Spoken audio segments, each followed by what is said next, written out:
This is Beverly Hills. And here come the Beverly Hillbillies.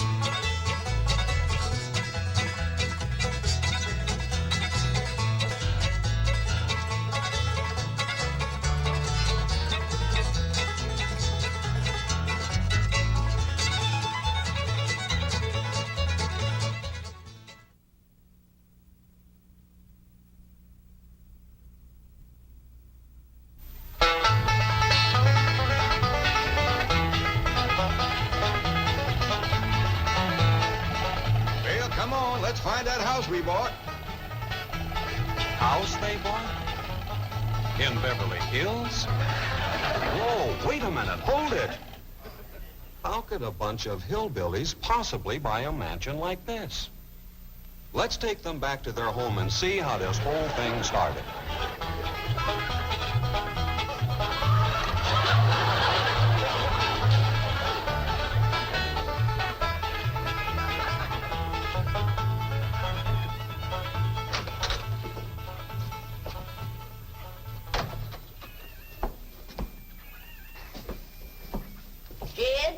You gotta do something about that young'un of yourn.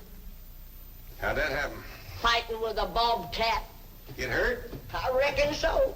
It went limping off on 3 legs. I swear I don't know what I'm gonna do about that girl.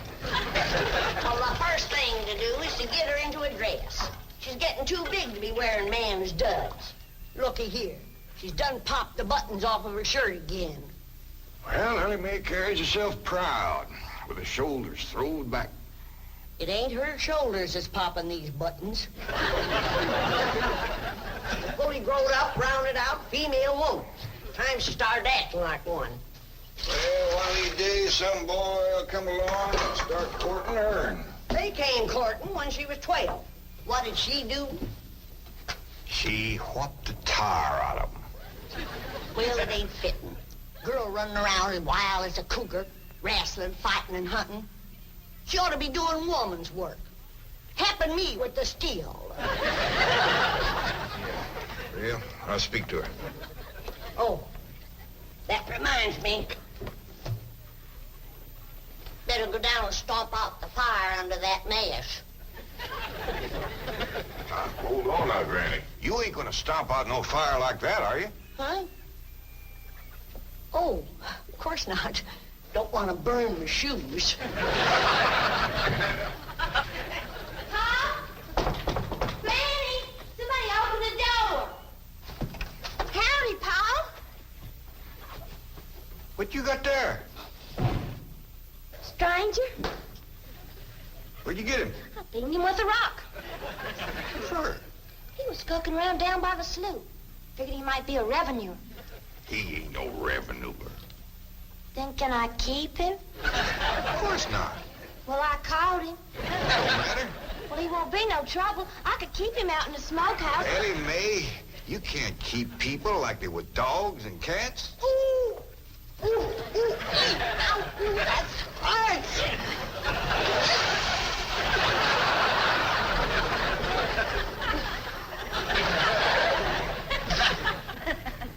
Who's that? Some feller Ellie found nosing around. Beaned him with a rock so it'd be easier to tote. Here, fellas from the petroleum company. What's a petroleum? I don't know. He asked me if he could do some wildcatting down by the slough. I said, help yourself. We're glad to get rid of the critters. What'd he say? He kind of laughed. The last on him, there ain't no wildcats down there at that slough. No, it's too full of oil. Oh, what happened? Where am I? This here's the Clampett place. I'm Jed Clampett, my young and Ellie Mae, and Granny. Granny says you've been doing some wildcatting. There's no need to. Mr. Clampett, that swamp of yours is full of oil. I could have told you that. Well, my company would like to pump it out. Yeah, I'd like that too, but I just can't afford to have it done. Oh, no, you don't understand. You see, you wouldn't have to pay for it. Oh, I don't take favors from strangers. No, Mr. Clampett, you see, you're a very rich man. How big a rock did you bean him with? No bigger than a hedge apple. Listen, I've got to call my office in Tulsa. Have you got a telephone? A what? A telephone?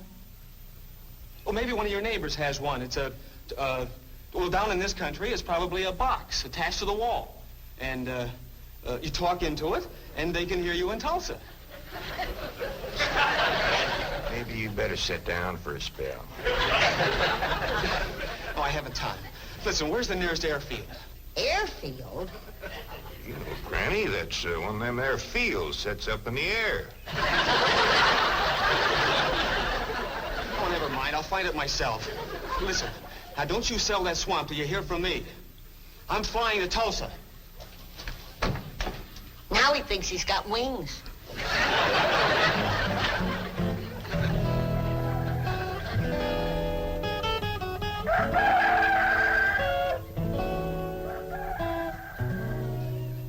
Morning, Granny. Watch them buttons, child. Granny! Them pigs of yours got into the corn. Did they drink much? I reckon they did. This here little fella was kicking blue blazes out of the mule. That's the trouble with razorbacks. They such a mean drunk.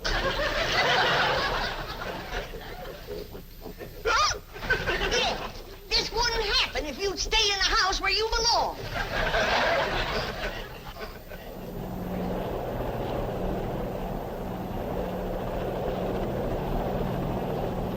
There it is, Mr. Brewster. On the tests and surveys, I'd say that's going to be one of the richest pools since East Texas. News like this is bound to get out. Let's go down and get Clampetts' name on a deal. Where's the gun? Where's the gun? Oh, there. What's the matter? You want to see what just flew over Blueberry Ridge? What? The dad-blamedest biggest bird you ever laid eyes on. Probably just an overgrown chicken hawk. Chicken hawk, nothing. That thing could make off with the hog. Hurry up, put that gun together. No room to land near the cabin, Mr. Brewster. It's too rocky and hilly. Then let's get the sling ready to be lowered. Well, Mr. Brewster, that might be dangerous. Hang the danger. We're going to be the first oil company down there if it kills you. Yes, sir. Me? Don't worry. If it's safe, I'll follow you. Granny, I see it. There it is. Land of mercy, look at that. What you doing, Granny? That thing's only got one claw, but danged if it ain't grabbed up a man. Hurry, Pa, it's my stranger. Where is it? Just flew over the house. I'll get it on t'other side.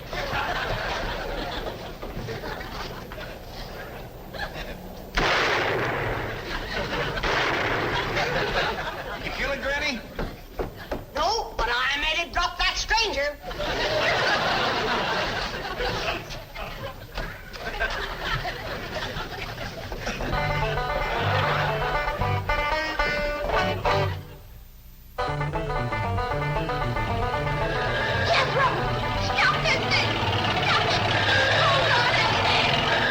Granny! Granny! Yes, Jim? Granny, grab a hold of something and hang on. Cousin Pearl and that overgrown son of hers is headed right for the cabin in that old truck. Heaven protect us.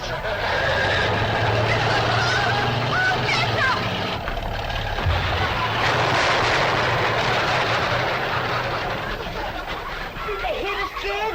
No, but I think they sure want the chicken house. Oh, Jed, I'm sure sorry about the chicken house, but nobody got hurt. Jethro, I told you to get rid of them worn-out brakes. I did, Ma. That's how come we ain't got none. Get on out and lift the chicken house back on its foundation. Jed? Yeah. Jed, Ellie Mae came running over to my place, and she said you sold the swamp to some oil company. Well, yeah, I guess I did. What did they pay you for it? Well, he ain't paid me nothing yet. The Brewster fella said he'd bring the money later. Well, how much they gonna pay you? Well, he said I'd depend some on how much oil they could pump out. Well, he must have mentioned some figure. What was it? Now, Pearl, you know that old swamp weren't worth shucks. Jed Clampett, you got slicker and you're ashamed to admit it. That's just what I told you.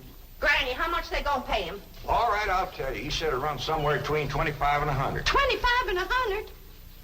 I know it don't sound like much, but Mr. Brewster seemed to set great store by the fact he's going to pay me in some new kind of dollar. There ain't no new kind of dollars. Well, it's new to me. I've heard of gold dollars, silver dollars, paper dollars, but he says he's going to pay me in, what do you call them, Granny? $1 million. Yeah, $1 million? he wrote the whole thing out on this piece of paper. Here, you can see for yourself. I don't know nothing about that kind of stuff. Let's see here now. Thanks in heaven. Granny, give me the jug. It's empty, but I'll fetch some. I'll go, Granny. Jed, you're a millionaire. A millionaire. Yeah, that's what that Brewster fella kept calling me. I didn't know just how to take it. He meant you're rich. Me? The richest man in these hills. Maybe in the whole state. Oh, Jed, you can have anything you want. Do anything you want. Go any place you want. Yeah, that's another thing he kept saying. He said he reckoned I'd be moving away from here soon. What do you think, Pearl? You think I ought to move? Jed, how can you even ask? Look around you. You're 8 miles from your nearest neighbor. You're overrun with skunks, possums, coyotes, bobcats. You use kerosene lamps for light. You cook on a wood stove, summer and winter. You're drinking homemade moonshine, washing with homemade lye soap. And your bathroom is 50 feet from the house, and you ask, should you move? Yeah, I reckon you're right. Man, be a dang fool to leave all this.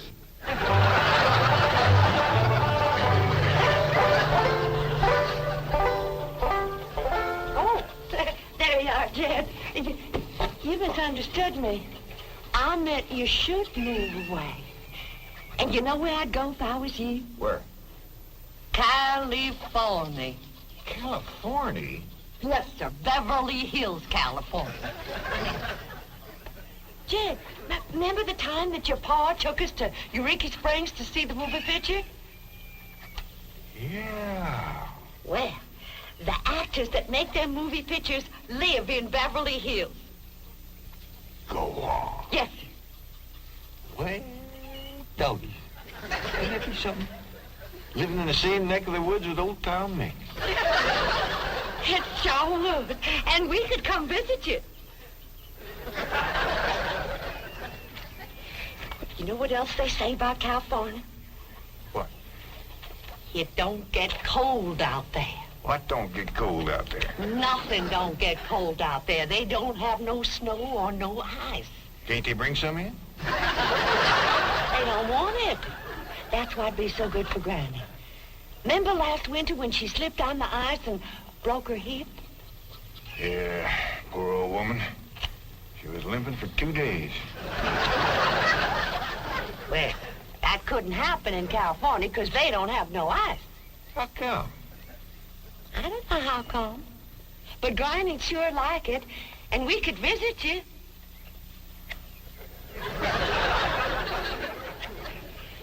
You know what else they say about California? Maybe Jethro'd know how come there's no ice. He's going to school. We could ask him. Jethro, Yeah, Ma. come on over here.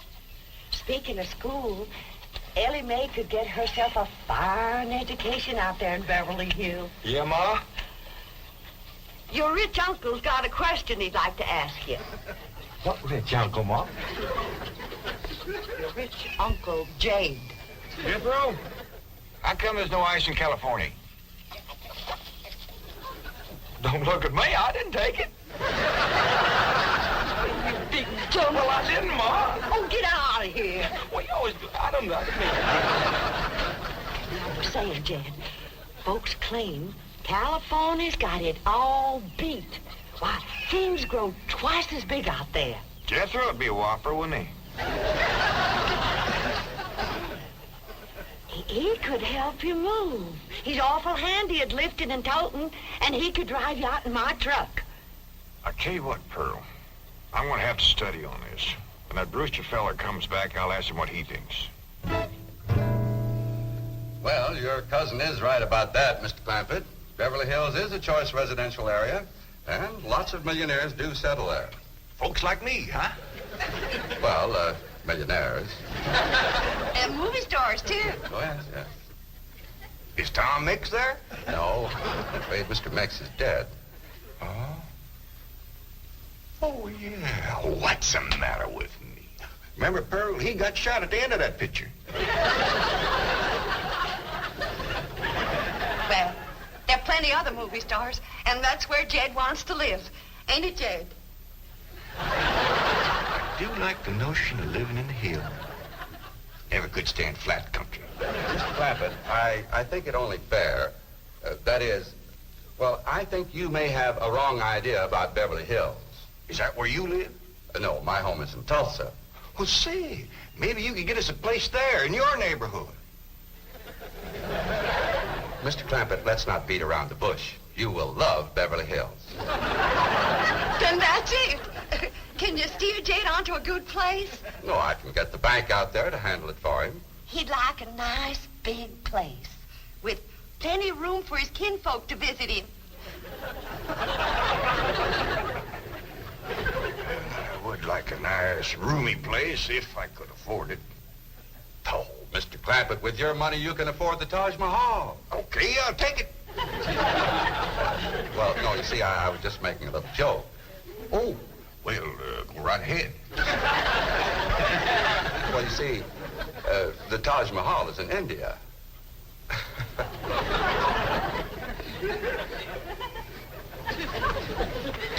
Mr. Brewster, you're a nice fella, but I've heard better jokes.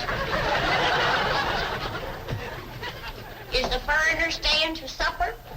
I'm ashamed to say I ain't asked him. How about it? Oh, I don't think so. Oh, no trouble. What you cooking tonight, Granny? Mustard greens and possum innards. Mm-hmm. Did you hear that, Mr. Brewster? Very clearly. Want to change your mind? Not this time. Well, if you should happen to come back tomorrow, we'll be having leftovers. That's the thing about possum innards. They's just as good the second day.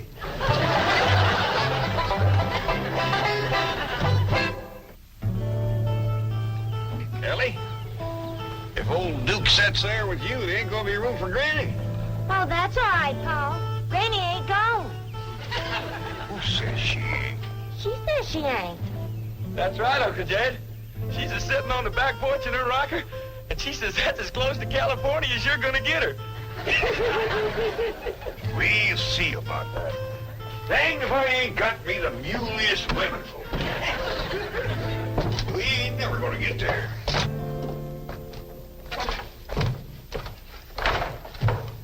Now, what's all this nonsense about you ain't going to California? Ain't no nonsense to it. If the good Lord had wanted me in California, he'd have put me in California. Maybe he's just getting around to it. The book says he moves in mysterious ways. Well, if he moves me, I'll go. But you and Big Jethro ain't a budging me. Granny, this here Beverly Hills sounds like the kind of place you'd like. That Brewster fella says they got smogs out there. What's a smog? Well, me and Jethro figured out that's a small hog. And you heard what Pearl said. He ain't got no snow on. Feller has bought us a house in them Beverly Hills. He sent our $25 million to look out there. Well, you just chase on out after it. I'm staying right here. And I ain't afeared neither. Granny, I ain't leaving you here alone. And I ain't a budging out of this rocker.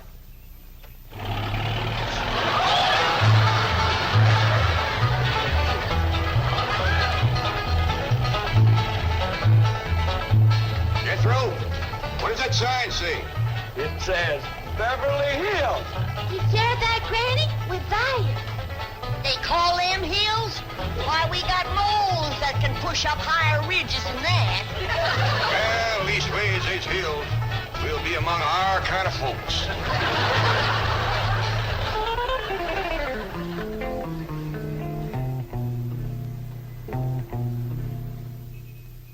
This deposit of $25 million to the account of J.D. Clampett.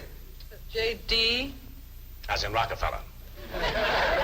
Elevates us to third position in capital assets and assures our bank of... Come in.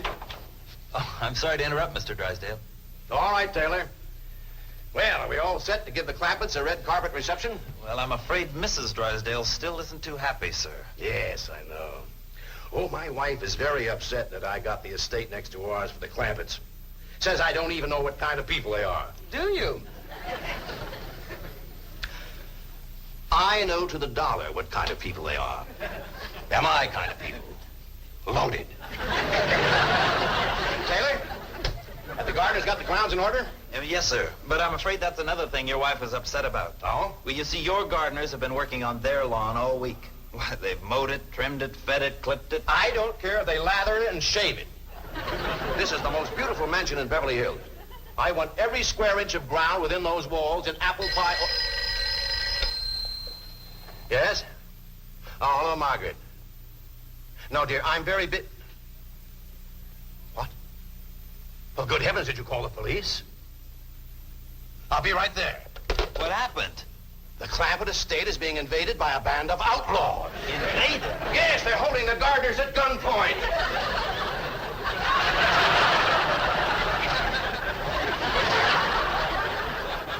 Sure is lucky we come along when we did.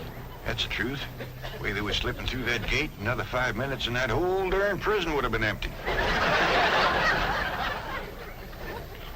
Jethro, you sure that's a prison? Yeah, Uncle Jed. I seen pictures. Only thing is, how come there ain't no guards on them walls? Probably done them in with them knives and things. These killers if I ever did see any. Fine neighborhood we's moving into. You hear that? Hot diggity, there's bobcats in these hills. I'm sorry. Somebody's calling the law. I reckon they's gonna be mighty grateful for what we done. Folks out here has got a strange way of showing they're grateful. You've locked up one of the richest men in the country. Mr. Clampett, I don't know how to apologize. I'm deeply humiliated. What have you cutthroats done with J.D. Clampett? I'm Jed Clampett, and I'd appreciate it if you'd let go of my Sunday shirt. You're J.D. Clampett, the oil millionaire? Yep, this here's my nephew, Jethro. Howdy. Quickly, man, unlock this cell. Mr. Clampett, on behalf of the entire city of Beverly Hills, I extend our deep and humble apologies for this unfortunate and embarrassing incident. Oh, I'm Milburn Drysdale, president of the Commerce Bank of Beverly Hills. My car is waiting to take you and your family to your new home. We want you to know how happy we are to have you, your handsome nephew, your lovely daughter, and your beautiful mother. Wait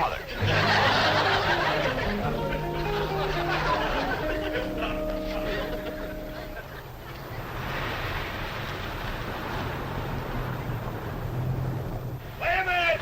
Stop this car! Mr. Drysdale, you tricked us. You just took us out of jail so you could bring us back up here to prison. Head for the hills, everybody! No, wait! Come back! It's not a prison, it's your home! Now, wait! Mr. Clampett, listen to me! Wait! Come back! Friendly!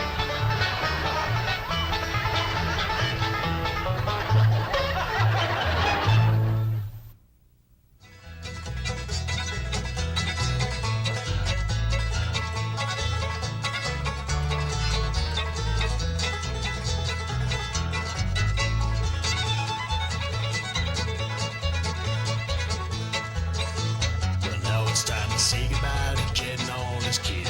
They would like to thank you folks for kindly dropping in. You're all invited back next week to this locality to have a heaping helping of their hospitality.